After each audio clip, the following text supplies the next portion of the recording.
열왕기상 19장 19절에서 21절까지의 말씀, 우리 세 구절인데요. 우리 다 같이 한 목소리로 공독하길 원합니다. 우리 함께 공독합니다. 시작. 엘리야가 거기서 떠나 사밧의 아들 엘리사를 만나니 그가 12겨리수를 앞세우고 밭을 가는데 자기는 12째 겨리수와 함께 있더라. 엘리사가 그리로 건너가서 겉옷을 그의 위에 던졌더니 그가 술을 버리고 엘리야에게로 달려가서 이르되 청하건대 나를 내 부모와 입맞추게 하소서. 그리한 후에 내가 당신을 따르리이다. 엘리야가 그에게 이르되 돌아가라. 내가 내게 어떻게 행하였느냐 하니라. 엘리사가 그를 떠나 돌아가서 한 겨리수를 가져다가 잡고 소의 기구를 불살라 그의 고기를 삶아 백성에게 주어 먹게 하고 일어나 엘리야를 따르며 수종 들었더라. 아멘. 할렐루야. 반갑습니다. 우리 함께 인사 나누기를 원합니다. 참 잘 오셨습니다. 주님의 이름으로 축복합니다. 오늘도 주님의 놀라우신 사랑과 은혜가 여러분 10년 가운데 가득 넘치게 되시기를 주님의 이름으로 축복합니다.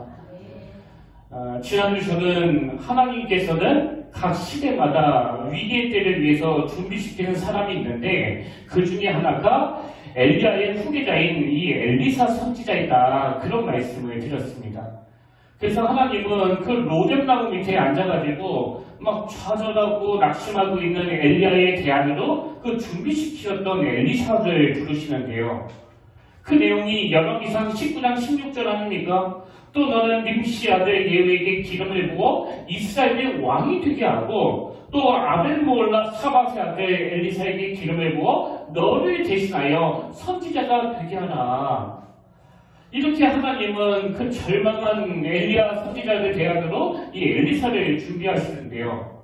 오늘 우리가 본문에서 주목해야 되는 건 이렇게 하나님께서는 그 시대를 위하여 준비시킨 인물을 부르신다고 한다면 그런 사람들은 하나님의 부르심이 있을 때 어떤 태도를 취하느냐 하는 겁니다.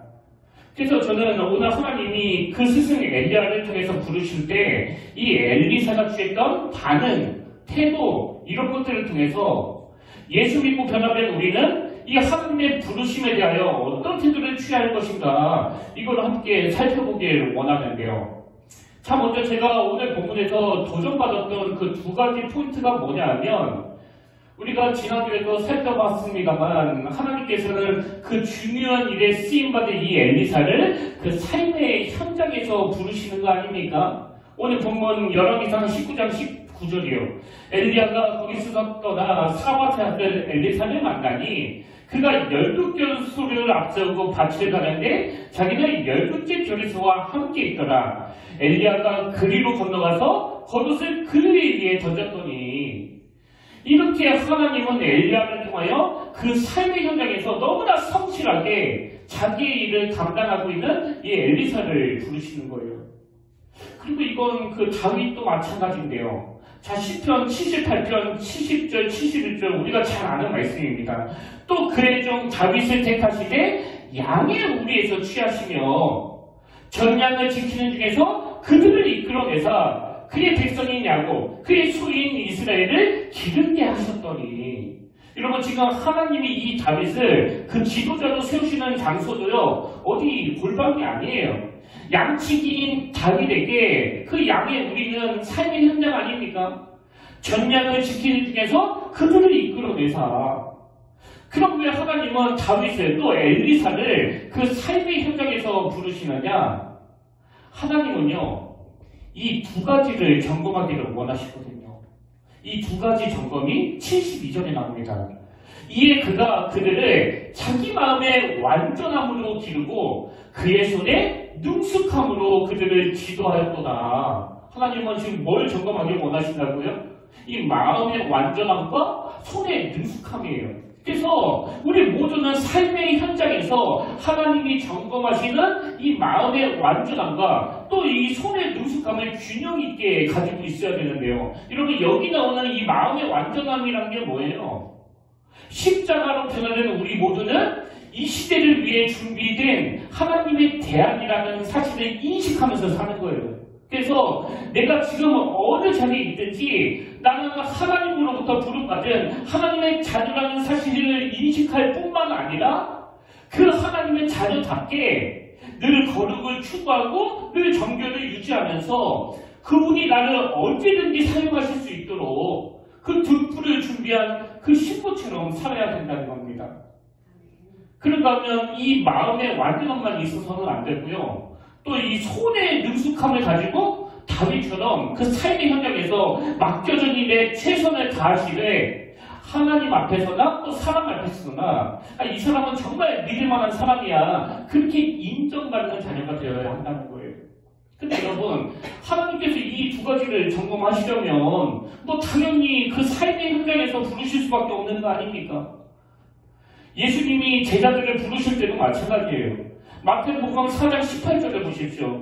갈릴리 해변에 다니시다가 두 형제, 곧 베드로라 하는 시몬과 그의 형제 안드레가 바다에 금을 던지는 것을 보시니 그들은 어부라 말씀하시되 나를 따라오라. 내가 너희를 사람을 낳는 어부가 되게 하리라. 지금 예수님의 관점으로 이 베드로와 안드레를 보니까 그들이 이 고기 잡는 일에 그렇게 최선을 다하는 거예요. 그래서 고기 잡는 어부들도 저렇게 열심히 하면 저 사람을 낳는 일에도 얘네들이 최선을 다하겠구나. 이게 현장에서 부르시는 우리 주님의 마음이라는 겁니다.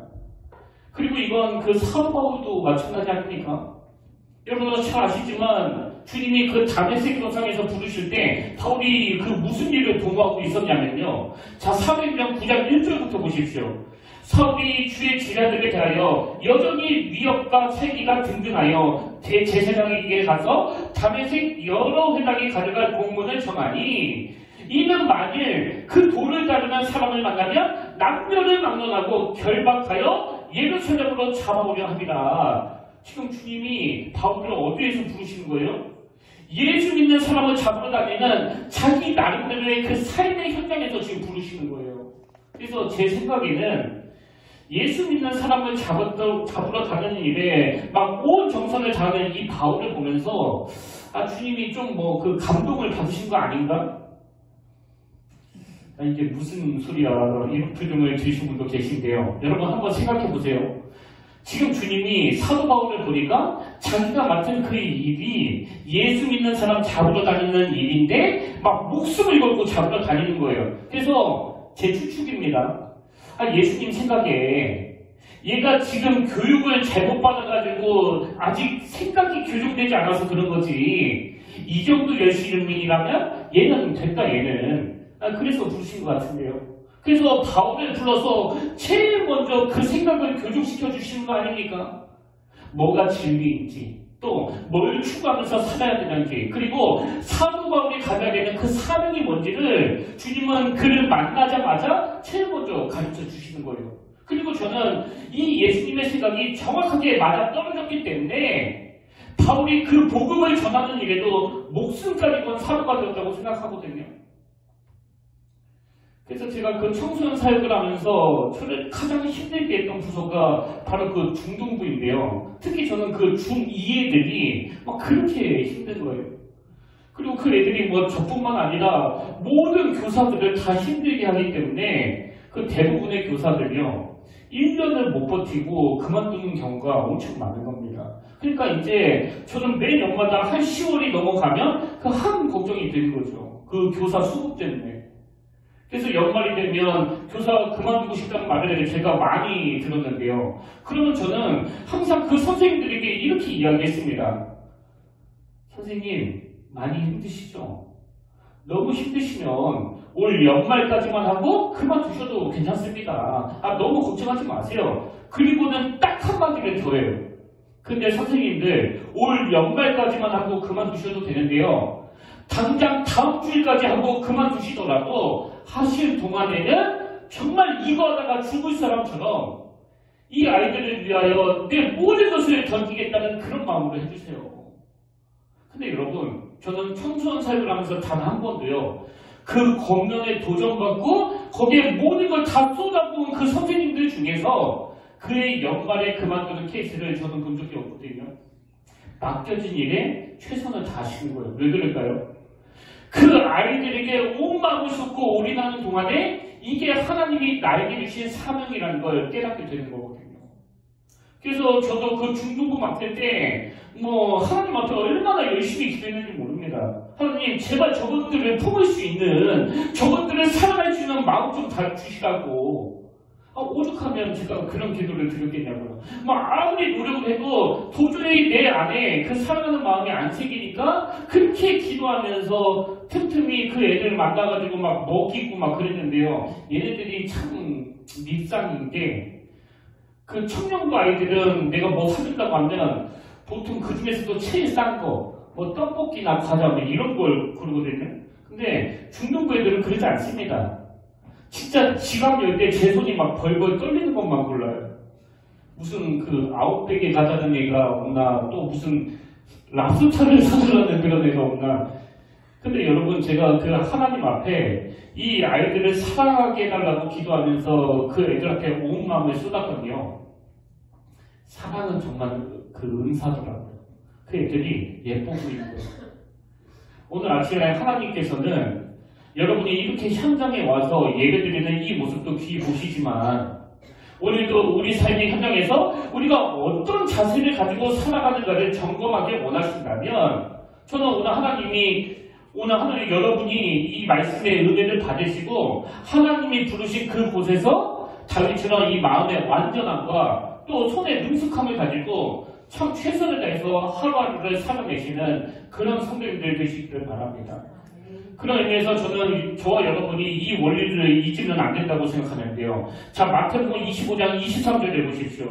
그 주인이 이르되 잘하였도다. 착하고 충성된 종아, 내가 적은 일에 충성하였으니 내가 많은 것을 내게 맡기리니. 우리는 자꾸 뒤에 있는 내가 많은 것을 내게 맡기리니 여기에만 액센트를 둬가지고 하나님 더 많이 맡겨주시옵소서, 더 많이 부어주시옵소서 그러는데요. 이 말씀의 포커스는 뒤에 있는 게 아니라 앞에 나오는 내가 적은 일에 충성하였음이에요. 주님은 아무것도 안 하고 있는 그 사람에게 일을 맡기시겠다는 게 아니라 맡겨진 그 작은 일에도 충성을 다하는 그 사람에게 더 많은 것을 맡기시겠다는 겁니다. 그래서 우리가 이 주님의 마음을 마음에 새겨야 되고요. 그런가 하면 그 다음 나오는 그 구절은 제 마음의 구호인데, 자, 마태복음 25장 24절부터 보십시오. 한 달란트 받았던 자는 와서 이르되 주인이여, 당신은 굳은 사람이라 심지 않은 데서 거두고 해치지 않은 데서 모으는 줄을 내가 알았으므로 두려워하여 나가서 당신의 달란트를 땅에 감추어 두었었나이다. 보소서 당신의 것을 가지셨나이다. 그랬더니 이 주인의 대답이 26절에 나옵니다. 이 주인이 대답하여 이르되 악하고 게으른 종아. 이 두 마디는 제 마음의 구호예요. 글쎄 여러분이 다 믿어주시겠지만요, 사실 제가 그렇게 악한 사람은 아니거든요. 저 그렇게 악하게 타면서 살지 않습니다. 근데 이건 여러분도 마찬가지 아닙니까? 여기에 그 악하게 사신 분이 어디 있겠냐고요. 있으면 나가주세요. 봐봐요, 아무도 안 나가시잖아요. 그럼 왜 주님은 한 달란트를 땅에 묻어둔 그 종에게 게으르다고만 말씀하지 않으시고 악하다고 말씀하시느냐? 여러분, 이 주님의 기준에서는 게으른 거하고 악한 게 서로 동격이거든요. 같은 의미라는 거예요. 이게 우리가 시시하게 세면 안 되는 이유입니다. 저는 오늘 하루가 저와 여러분에게는 악하지 않을 뿐더러 게으르지도 않는, 맡겨진 일에 충성을 다하는 그런 복된 날이 되시기를 바랍니다.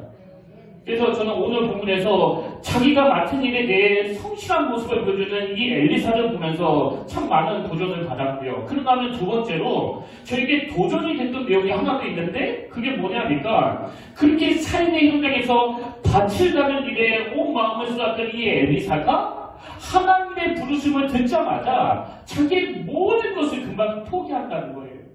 그래서 저는 이 두 가지 모습이요, 삶의 현장에서 밭을 가는 일에 열심히 했던 이 엘리사, 그리고 또 하나님의 부르심을 듣자마자 자기가 갈던 밭, 자기가 관리하던 소, 이런 것들을 다 포기하는 엘리사. 이 두 모습이 저에게는 참 인상적이었는데요. 그게 복음 20절에 나오는 내용 아닙니까? 19절에서 스승 엘리야가 현장에 찾아와서 하나님께서 너 부르신다 그렇게 전하니까 이 엘리사가 20절입니다. 그가 소를 버리고 엘리야에게로 달려가서 이르되, 제가 지난주에도 말씀드렸지만요, 엘리사는 많은 걸 가진 부자예요. 그리고 소 한 마리를 포기해야 되는 사람하고 소 24마리를 포기해야 되는 사람하고 그 고뇌의 무게감이 다르다면, 여러분 엘리사는 이 후자 아닙니까? 후자. 그래서 엘리사가 주님을 따른다고 할 때는 자기가 가진 많은 재물만큼 그 고뇌의 무게도 함께 무거워질 수밖에 없습니다. 그럼에도 불구하고 그 부르심이 있자마자 바로 그 즉시 손을 버리고 스승 엘리야에게로 달려가는 이 엘리사의 모습을 보면서 저는 진짜 중요한 메시지를 발견하는데요. 그게 뭐냐니까, 여러분 우리가 말씀을 통해서 혹은 기도하면서 오늘 이 엘리사처럼 하나님의 뜻을 발견할 때 뭘 놓고 고뇌해야 되는지를 알아야 된다는 거예요. 그래서 내가 어디에 내 마음을 쏟아야 되고 어디에 내 마음을 쏟으면 안 되는지를 우리가 구분해야 된다는 겁니다. 이게 무슨 말씀인지 저를 가지고 한번 예를 들어볼게요. 여러분도 아시지만 제가 뒤늦게 그 대학교에 들어가서 졸업 이후에 하려는 그 작은 사업들을 막 준비하고 있을 때 하나님이 갑자기 너 신학교 가라, 너 목사가 되라, 너처럼 그 힘든 삶을 살아가는 청소년들을 도와라, 이렇게 인생이 완전히 전환되는 하나님의 말씀을 제가 받지 않았습니까? 근데 하나님께서 저에게 그런 말씀을 주셨을 때 제가 오랜 시간 동안 뭘 놓고 고뇌했다고 그랬습니까? 이게 정말 하나님의 뜻이 맞나? 그냥 이게 내 마음의 충동 아닌가?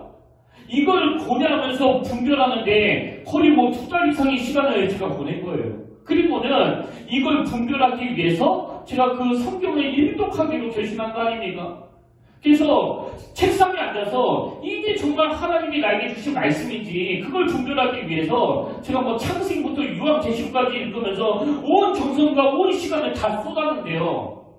한 그 구약 끝부분쯤 있는데 제 안에 이런 확신이 들어오는 거예요. 아, 이건 부인할 수 없는 하나님의 명령이다. 물론 성경을 요한계시록까지 제가 다 읽었지만요, 저는 이미 제 마음을 확정했거든요. 그리고는 더 이상 아무 생각도 하지 않고 뭐 누구하고도 의논하지 않고 바로 그 모건대학교 신학교에 편입 신청을 했는데요. 여러분 가만히 보면 이게 우리 평택교회 5년의 목회 패턴에 그대로 묻어나는 거예요. 그 미자립교회 선교, 제가 생각 많이 했으면 그거 했겠습니까? 아마 관리비 생각하고 이자 생각하면서 뭐 시작도 못했을 거예요. 그래서 제 방식은요, 일단 저질러 놓고 보는 거예요. 말씀을 통해 제가 확신을 얻으면 그냥 행동으로 쐐기를 박아버리는 겁니다. 왜? 생각을 많이 하면 100% 그 반대로 움직이게 되니까. 여러분 그랬기에 우리 교회가 그 말로 다 할 수 없는 하나님의 인도하심을 경험한 거 아닙니까? 그래서 여러분 오늘부터라도 하나님의 말씀을 통하여 또 기도를 통하여 여러분을 부르실 때 뭘 놓고 고뇌할지를 정하셔야 돼요. 만약에 오늘 본문에 나오는 이 엘리사가 하나님의 부르심을 듣고서 자기가 가지고 있는 것들을 놓고 막 고뇌를 했다면 여러분 어떻게 이 하나님의 대학이 될 수 있겠냐고요. 오늘 우리들의 문제는요, 말씀이 선포가 돼도 이게 나에게 주신 말씀인지 남에게 주신 말씀인지 깊이 고뇌하지 않는 것도 문제지만 하나님의 뜻을 깨달아도 내가 가진 것들을 쉽게 내놓지 못한다는 거예요. 그렇기 때문에 우리는 항상 하나님의 뜻을 분별하기 위해서 말씀 묵상에 많은 시간을 쓰셔야 되고요. 여러분 기도하셔야 됩니다. 그리고는 이게 하나님의 뜻이라는 확신이 들 때에는 제가 늘 후배 목사님에게 하는 이야기, 당신은 생각을 너무 많이 하는 게 문제야. 생각을 막 너무 하다 보니까 당신 지금 뭐 아무것도 안 하고 있잖아. 여러분 생각을 좀 줄이셔야 돼요.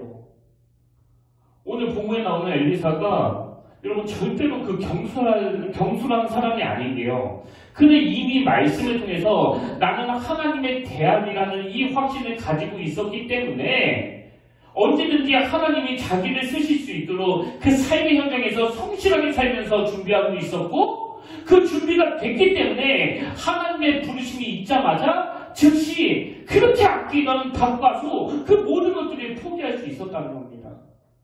오늘 이 원리가 저와 여러분의 삶 속에서도 그대로 구현되기를 주님 이름으로 축복합니다. 이게 오늘 말씀의 큰 틀이라면요. 이제 조금 더 구체적으로 하나님의 부르심을 대하는 이 엘리야사에게서 우리가 본받아야 되는 그 몇 가지 중요한 태도를 살펴보려고 하는데요. 자, 하나님의 부르심을 대하는 엘리사의 태도 중에 우리가 본받아야 되는 그 첫 번째 태도가 뭐냐? 모든 것을 거는 태도입니다. 모든 것을 거는 태도. 여러분 아까 20절에서 엘리사가 하나님의 부르심을 듣자마자 즉각적으로 소를 버려두고 엘리야를 따라가는 이것도 참 귀하지만요. 더 귀한 모습은 21절이에요. 엘리사가 그를 떠나 돌아가서 한 겨울 숫을 가져다가 잡고 그다음 보세요. 소의 기구를 불살라. 여러분 지난주에 말씀드렸듯이 그 농사짓는 엘리사가 이 자기의 밭과 소는 물론이고 농기구까지 불태워버렸다는 게 뭘 의미하는 거예요? 다시는 안 돌아오겠다는 그 결단이 내포되어 있는 거 아닙니까? 그리고 자기가 지금 즉각적으로 순종하는 따라가는 그 행위가 어떤 일시적인 감정에 의해서 따라가는 게 아니라는 것을 보여주는 거 아닙니까? 그래서 제가 몇 주 전에도 그런 부끄러운 고백을 했잖아요. 그렇게 성경을 읽으면서 하나님의 뜻을 분별했고 이게 하나님의 뜻이라는 확신이 들자마자 신학교로 곧바로 편입한 저지만 수년 동안 그 회계학과 교수님이 준 그 대기업 사장 명함을 꼭 움켜쥐고 포기하지 않고 있었다고. 저는 뭐 다 내려놓은 것 같고 다 포기했다고 생각했지만 결정적으로 그 명함은 안 버리고 있는 거예요. 왜? 여차하면 돌아가 버리려고. 여러분 오늘 우리가 엘리사에게서 배워든 게 이거예요. 그는 부르심이 있자마자 즉각적으로 순종하는 모습을 보였을 뿐더러 더 이상 뒤돌아볼 거리가 없도록 모든 것을 태워 없앴다는 겁니다. 이런 점에서 저는 그 예수님의 제자들도 참 귀하다고 생각하는데요. 자, 마가복음 1장 19절을 보십시오. 조금 더 가시다가 세베대의 아들 야곱과 그 형제 요한을 보시니 그들도 배에 있어 그물을 깃는데 곧 부르시니, 여기도 부르심이 있죠. 곧 부르시니 그 아버지 세베대를 푸근들과 함께 배에 버려두고 예수를 따라갑니다. 여러분 이 말씀을 오해하시면 안 되는 게요. 이건 지금 요한과 야고보가 자기 아버지를 그냥 배에 버렸다는 그런 뜻이 아니고요. 이 아버지 세베대는 엄청난 부자예요. 지금 그 배를 소유하고 있고 또 여러 풍군들을 데리고 일하는 큰 부자입니다. 근데 그런 부자 아버지를 둔 야고보와 요한을 주님이 제자로 부르시니까 그냥 배에 있으면 그 부자 아버지로부터 모든 재산을 다 물려받을 수 있는데 그냥 가만히 있으면 장차 다 자기 것들이 될 수 있는데 그럼에도 불구하고 그 아버지로 물려받을 수 있는 모든 재산과 배와 풍군들을 버려두고 주님을 따랐다는 그 이야기예요. 그래서 예수님도 누가복음 9장 62절에서 이런 말씀을 하시는 거 아닙니까? 예수께서 이르시되 손에 쟁기를 잡고 뒤를 돌아보는 자들은 하나님의 나라에 합당하지 아니하니라 하시니라. 여러분, 손에 쟁기를 잡고 뒤를 돌아보는 자, 오늘 말씀에 은혜 받으시고 제가 그 명함을 내려놓은 것처럼 하나님의 부르심에 방해가 되는 그 모든 것들을 당장 내려놓으시길 바랍니다. 왜? 그것들을 내려놓은 것부터 제대로 된 헌신이 시작이 되고 하나님의 일하심을 경험하게 되더라. 이게 저희 고백 아닙니까? 여러분 제가 여러 교회에서 사역하면서 참 가슴 아픈 게 뭐냐면요. 여전히 교회 안에는 예수 믿는 걸 무슨 그 헬스클럽에 회원권 끊는 거랑 비슷하게 생각하시는 분이 뭐 생각보다 너무 많은 거예요. 그래서 그냥 기계적으로 주일이 되면 교회 와서 예배 드리고 또 주일이 되면 교회 와서 예배 드리고 사랑하는 여러분 그렇게 헬스클럽 등록한 것처럼 교회를 다니면요 10년, 20년, 30년 교회를 다녀도 아무 소용이 없습니다. 내가 예수를 믿는다는 건 거기에 내 모든 걸 거는 거예요. 내 모든 걸 올인한 겁니다. 그래서 엘리사가 그 소의 기구를 다 불태워버리는 거예요. 내가 모든 걸 포기하고 따라간 그 주님이 뭐 실력도 없고 능력도 없으면 내 인생은 정말 끝장이야. 이런 마음으로 모든 걸 감수하면서 달려드는 게 바로 신앙생활인 줄 믿으시기 바랍니다. 그래서 저는 2주 전에 선포했던 것처럼 처음 예수 믿은 사람이든 오래 예수 믿은 사람이든 선포되는 말씀을 통해서 날마다 믿음이 성장함으로 말미암아 먼저 되는 자가 나중 되고 나중 되는 자가 먼저 되는 이 놀라운 역사가 우리 평택교회에 일어나게 되기를 바랍니다. 그러려면 어떻게 해야 된다고요? 엘레사처럼 모든 걸 걸어야 돼요. 주님께 올인하는 겁니다. 어제 제가 이 대목을 묵상하고 있는데요. 제가 오늘 잠을 한숨도 못 잤거든요. 그래서 제가 지금 약간 헛소리도 하고 그러는데 갑자기 하나님이 저에게 막 이 찬양을 주셔가지고 제가 방금 나오기 전까지 이 찬양을 부를까 말까 한참을 고민했는데요. 한번 들어보시죠. 여러분이 잘 아시는 찬양이에요. 사랑은 참으로 버리는 거 사랑은 참으로 버리는 거 더 가지지 않는 거 이상하다 공정한 입은 켜잡으면 없어지고 쓰고 빌려주면 풍성해져 땅 위에 가득하네. 오! 사랑은 참으로 버리는 거 사랑은 참으로 버리는 거 더 가지지 않는 거. 여러분, 사랑은 버리는 거예요. 사랑은 포기하는 거예요. 사랑은 내려놓는 겁니다. 그래서 때로는 버리는 게 막 너무나 아깝고 때로는 포기하는 게 그 미래에 대한 불안을 느끼게 하지만 이 사랑이 너무나 놀라운 속성인 거예요. 분명히 버렸는데 그 주님의 사랑을 더 풍성하게 누린다는 거예요. 그래서 이제 우리가 다음 주에도 살펴보겠지만요. 엘리사가 자기 재산 전부를 포기하고 그 아까운 농기구를 다 불태우는 이 대가 지불을 치르고 주님을 따랐는데 그날 하나님 앞에 갑절의 영감을 구하고 나서 그 부자로 반농사하면서 살아갈 때는 상상할 수 없었던 은혜를 누리며 그런 가치 있고 존귀한 인생이 되었다는 겁니다. 이게 신비예요, 신비. 사실 저는 그 준비하던 사업을 포기하고 내 미래가 보장된 그 대기업 명함을 포기할 때까지만 해도 내가 무슨 하나님 앞에 뭐 다 내려놓은 것처럼 그렇게 그 거창하게 생각했거든요. 근데 지금 생각해보면 제가 포기한 거 뭐 그렇게 많지 않습니다. 별로 없어요. 그럼에도 불구하고 하나님은 요만큼 포기해버린 저에게 제가 사역을 시작할 때부터 지금까지 무려 15년이 넘는 그 세월 동안 상상을 초월하게 부어주시고 오늘 이 아침까지 부어주시는 이건 모든 걸 거는 자에게 주시는 하나님의 배려인 줄 믿습니다. 그래서 제가 요즘에 마음속으로 외치는 구호가 하나 있는데요. 이게 너무나 그 고상한 구호이기 때문에 여러분도 한번 따라해보세요. 제가 먼저 선창합니다. 아끼다 똥된다.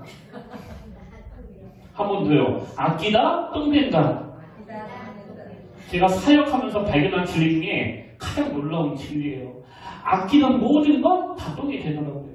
여러분의 젊음, 여러분의 건강, 여러분의 시간, 그리고 여러분이 아끼는 그 무엇, 아끼다 똥됩니다. 여러분 절대 아끼지 마세요. 하나님 앞에 한번 가치 있는 일에, 한번 비전을 꿈꾸는 일에 모든 걸 거는 엘리사 같은 주님의 자녀들 되시길 바랍니다.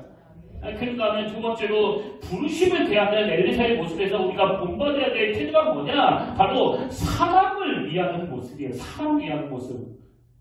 자료에 보면 이 엘리사를요, 기적을 많이 행한 사람이다. 이렇게 딱 한마디로 특징을 짓는데요. 이제 앞으로 우리가 그 기적들을 살펴보겠지만 엘리사가 베푼 그 기적들의 특징이 뭐냐 하니까 엘리사가 베푼 기적은요. 사람을 고치고 죽은 자를 일으키고 관계를 회복시키는 그런 기적을 행했다는 거예요.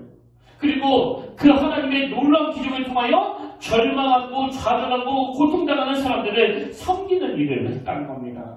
그래서 여러분이 잘 아시는 그 수냄 여자, 많은 걸 누리고 있었지만 그 자식이 없어가지고 항상 결핍을 느끼고 있었던 이 수냄 여자였는데 그 여인이 하나님의 기적으로 잉태의 기쁨을 맛보게 맛보게 됐을 때도, 그리고 아들이 죽어 막 사무치는 괴로움으로 또 슬픔으로 하루하루를 보냈던 사르밧 여인이 하나님의 기적으로 그 죽었던 아들이 다시 소생되는 말로 다 할 수 없는 기쁨을 누렸을 때도 그 현장에는 항상 이 엘리사가 있는 거예요. 근데 여러분도 잘 아시지만 우리가 믿는 하나님은 그 사람이 가지고 있는 그 은사를 가지고 쓰시는 분 아닙니다. 없는 은사를 막 쥐어짜서 쓰시는 분이 아니거든요, 우리 하나님은. 그런데 엘리사는 어떻게 사람을 위하는, 사람을 살리는 이런 은사를 가질 수 있었나? 아까 우리가 살펴봤지만 엘리사는 그 삶의 현장에서 하나님의 부르심이 있자마자 농기구를 불사르고 자기가 가진 모든 것들을 다 포기하지 않았습니까? 근데 저는 그 다음 보여주는 이 엘리사의 태도를 보면서 엘리사가 정말 잘 준비된 하나님의 대안이라는 생각이 들었는데요. 그 다음 보여주는 행동이 뭐냐니까? 자, 본문 21절을 다시 보십시오. 엘리사가 그를 떠나 돌아가서 한 겨루수를 가져다가 잡고 그 소의 기구를 불살라 그 고기를 살가 어떻게 했습니까? 백성에게 주어 먹게 하고. 이건 엘리사가 어디에 마음을 두고 있는지를 말해주는 거 아닙니까? 여러분, 저는요 엘리사가 뭐 태어날 때부터 이 사람을 위하는 마음을 가지고 있었다기보다는 연약한 자들을 향한 이 하나님의 마음을 너무나 잘 알고 있었기 때문에, 그리고 그 하나님의 마음이 엘리사 내면에 너무나 잘 준비가 됐기 때문에 그 삶의 현장에서 고기를 삶아 백성에게 주어 먹게 하고 이런 행동을 한 거라고 저는 생각하거든요. 그러니까 하나님이 그 위기 때에 소외받는 백성들을 위해서 이 준비된 엘리사를 쓰시는 거 아닙니까?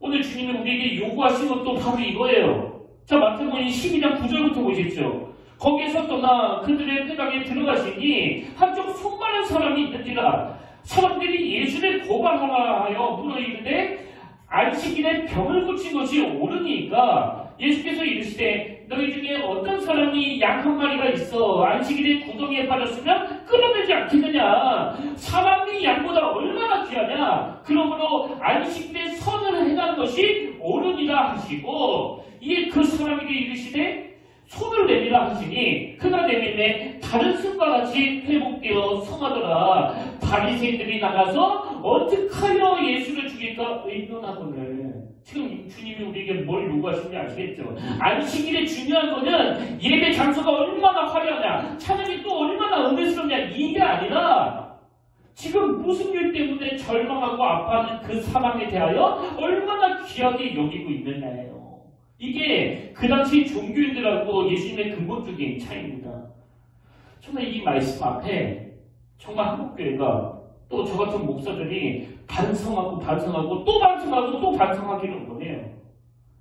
주님은 우리가 주님의 자녀답게 사람에게 초점을 주고 사람을 귀히 여기고 이 사람에게 올인하기를 원하시는데 여전히 한국교회 안에는 이 종교인들처럼 교회 규모가 중요하고 건물이 중요하고 또 예산이 중요하고 그래서 주님의 마음으로 그 한 사람 한 사람을 존귀한 존재로 보는 게 아니라 여전히 그 헌금 액수로 성도들을 대하는 목회자들이 너무 많은 거 아닙니까? 정직하게 고백하지만 제가 날마다 저 스스로에 대하여 나는 이 자리에 설 자격이 없다고 고백하는 이유가 바로 여기에 있는 거예요.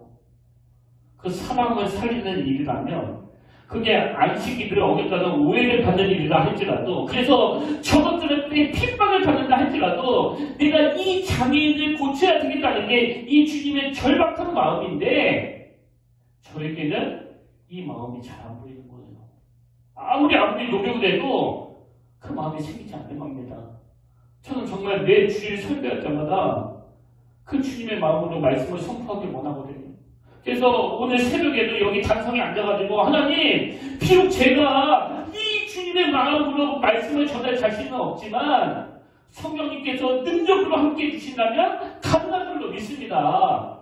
오늘 설교를 듣고 절망했던 어떤 한 영혼이 살아가게 하여 주시옵소서.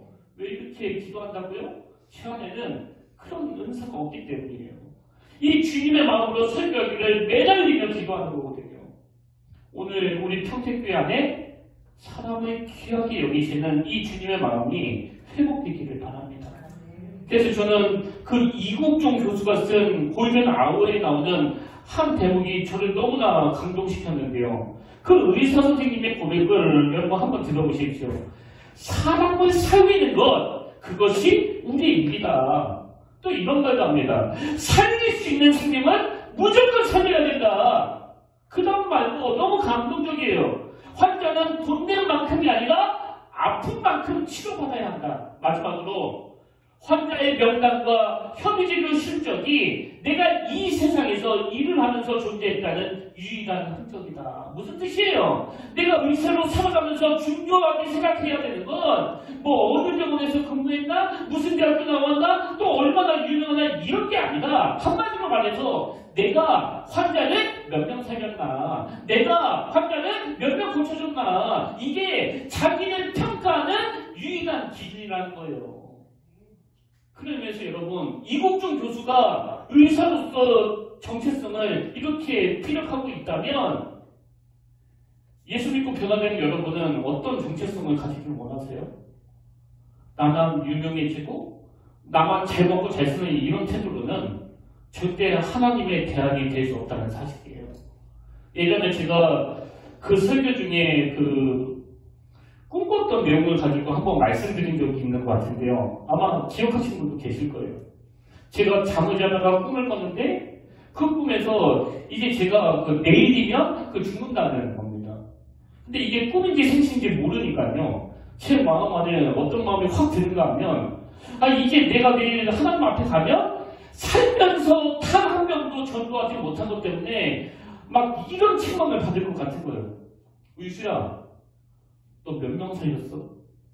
뭐 다른 소리 하지 말고 뭐 교회 얼마나 나왔어? 뭐 성경 얼마나 그런 소리 하지 말고 너 몇 명 살렸냐고 너. 그래서 그 꿈속에서는 아직 저에게 그 하루라는 시간이 주어졌으니까요. 너무나 급한 마음에 그 많은 사람이 많은 그 대전역에 가가지고 막 전도하다가 제가 잠에서 깬 적이 있는데요. 저는 정말 이 메시지가 오늘 우리 모두에게 경종이 되는 메시지가 되기를 바랍니다. 엘리사가 그 위기 때 하나님의 유일한 대안이 될 수 있었던 것, 그 한 영혼을 소중히 여기시는 그 주님의 마음과 합한 자였기 때문이라는 사실을 여러분 꼭 기억하시길 바랍니다.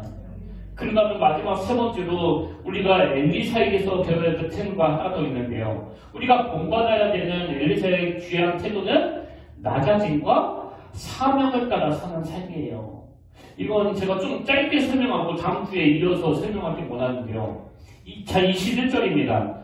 엘리사가 그를 떠나 돌아가서 한 교리소를 가져다가 잡고 소의 기구를 불살라 그 고기를 삶아 백성에게 주어 먹게 하고 일어나 엘리야를 따르며 수종들었더라. 여러분 여기 나오는 수종들었더라. 이걸 히브리어 그대로 직역하면 엘리야를 따라가 그의 시종이 되었다. 그런 뜻이거든요.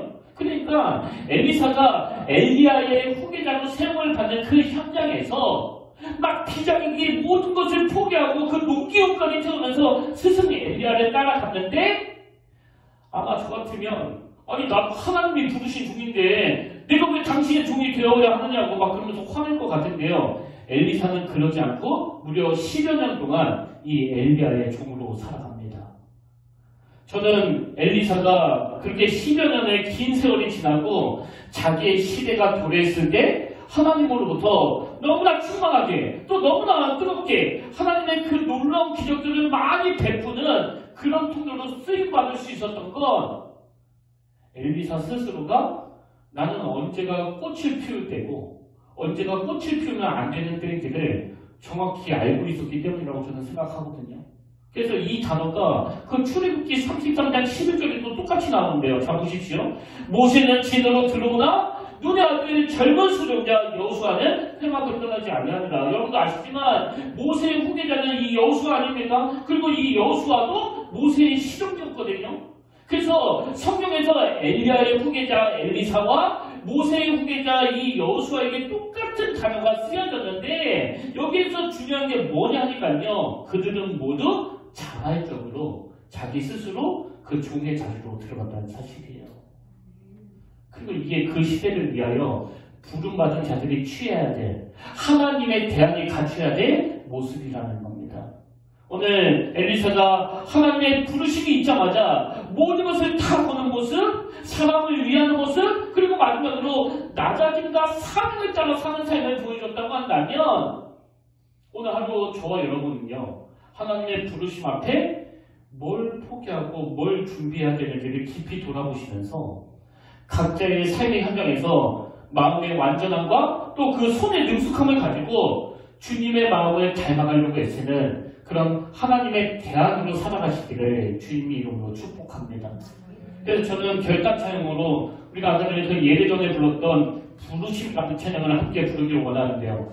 여러분, 아까 제가 저의 연약함을 말씀드렸지만 우리 모두는요, 우리 힘으로 그 주님의 마음을 품을 수 없습니다. 그래서 우리에게는 성령님의 인도하심이 필요한 거거든요.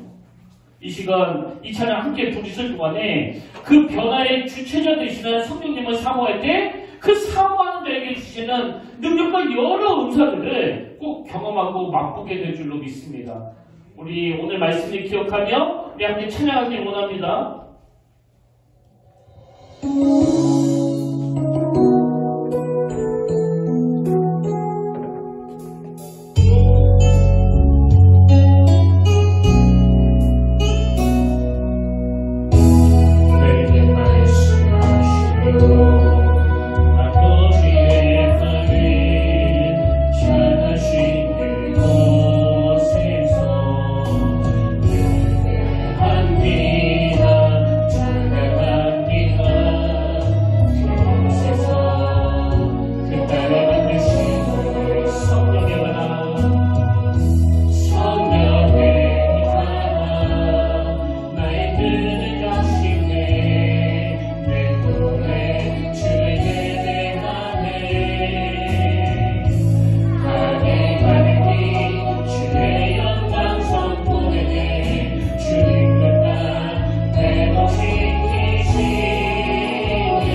하나님 아버지 허물 많은 우리들을 그 십자가를 통하여 자녀 삼아주시고 하나님의 동역자로 불러주신 은혜에 감사드립니다.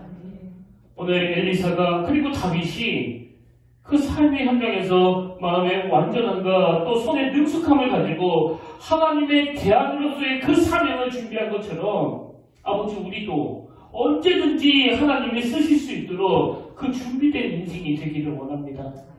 그러기 위하여 우리가 먼저 말씀을 통해서 뭐의 마음을 써야 되고 뭐의 마음을 쓰면 안 되는지 성령께서 깨달아 알게 하시고 오늘 하나님께서는 그 사람에게 있는 은사를 통해 일하신다고 한다면 우리 안에 그 주님의 마음을 닮아가려는 애씀이 일어나도록 은혜로 인도하여 주시옵소서. 그래서 늘 겸손하게 늘 낮은 자리에서 주신 사명을 감당하는 믿음의 성도님들이 되어 여기저기에서 절망의 소리가 끊어지지 않는 이 대한민국을 보시고 답답해하시는 그 주님의 마음을 우리 평택교회가 시원케 해드리며 목마른 그 영혼들에게 해갈의 기쁨을 맛보게 하는 아름다운 공동체가 되도록 인도하여 주시옵소서. 그 은혜 길로 인도해 주실 주님을 믿사오며 이 모든 말씀 사랑이 많으신 예수님 이름으로 기도드립니다. 아멘. 이제 우리 다 자리에서 일어나셔서 지난주에 불렀던 찬양입니다. 오직 너 하나님의 사람아, 이 찬양 함께 부르시고 축도로 오늘 예배를 마무리하길 원합니다. 오늘 말씀에 결단하시면서 또 여러분 소원하시면서 이 찬양 함께 하나님 앞에 올려드리길 원합니다.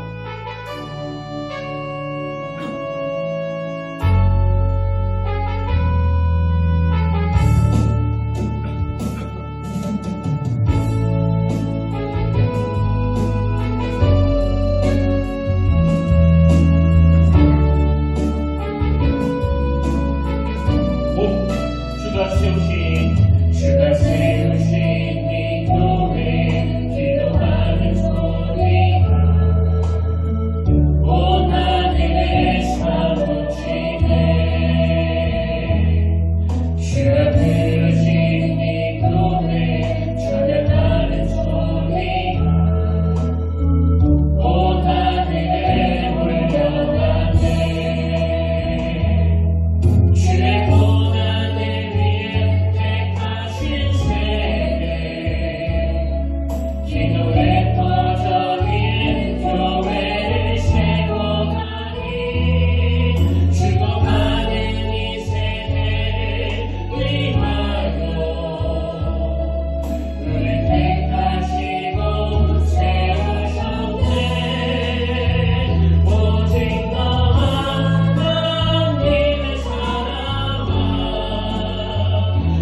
중에 하나님의 부르심 앞에 아무 반응도 하지 않는 게으름이 있다면, 그리고 남의 아픔에 대해 공감하지 못하는 연약함이 있다면 주님께서 다 용서하여 주시고 이제 다시 일어나 부르심을 받은 하나님의 자녀들답게 그렇게 오해를 받으면서도 그렇게 핍박을 받으면서도 그 장애인의 신앙수도에 귀를 기울이며 온 마음을 쏟았던 그 주님의 마음으로 약하게 약한 우리 주변 이웃들을 또 지금 어려움을 겪고 있는 미자립 교회를 섬길 수 있도록 은혜를 내려 주시옵소서. 그래서 삶의 자리에서 연약한 지체들을 놓고 그 친구의 마음으로 기도하는 자들에게는 엘리사가 경험한 그 하나님의 기적이 나타나 육신의 질병이 떠나가는 마음의 질병이 치유되는 사건을 허락하여 주시옵고 그 부르심 앞에 모든 걸 내려놓는 자들에게는 더 풍성하게 채워주시는 그 놀라운 하나님의 사랑을 맛보게 하여 주시옵소서.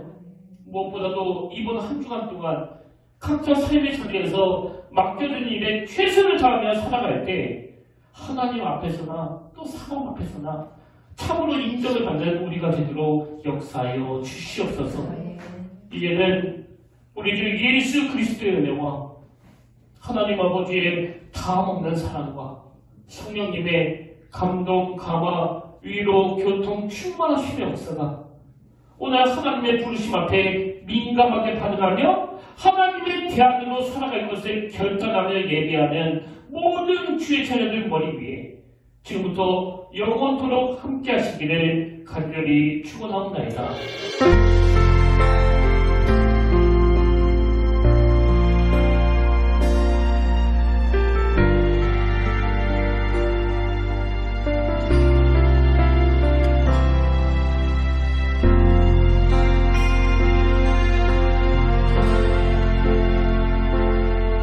지금 서 있는 이곳에서 높임을 받으소서.